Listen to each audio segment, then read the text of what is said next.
సౌభాగ్యాన్ని నిలిపి భక్త ఆయుష్ని జాగ్రత్తగా కాపాడే పూజే ఈ క్షీరాబ్ది ద్వాదశి రోజు చేయాల్సిన తులసి పూజ. ఏమిటండి అసలు క్షీరాబ్ది ద్వాదశి అంటే? మనం చాతుర్మాస్యం అంటాం తెలుసు కదా. అంటే ఆషాఢ శుద్ధ ఏకాదశి రోజు శ్రీ మహావిష్ణువు యోగ నిద్రలోకి వెళ్తారు. మళ్ళీ కార్తీక శుద్ధ ఏకాదశి రోజు ఆయన యోగ నిద్రలోంచి మేల్కొంటారు. ఇది అందరికీ తెలుసు కదా చాతుర్మాస్యం అని.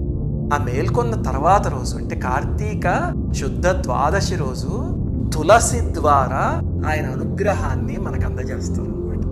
ఆ రోజు తులసి మొక్క అపూర్వమైన శక్తిని సంతరించుకుంటుంది తులసిమాత. ఆ రోజు కానీ ఆ తల్లిని నారాయణ సమేతంగా పూజించగలిగితే కనుక స్త్రీలకి సౌభాగ్యం అద్భుతంగా సిద్ధిస్తుంది అని పురాణాల్లో చెప్పారు. అది నండు శ్రీవాణి పూజా వీడియోస్ అనే ఛానల్ ఉంది కదా, అక్కడ దాని డెమో వీడియో PDF అన్ని పెడతాం, మీరు చూసుకోవచ్చు.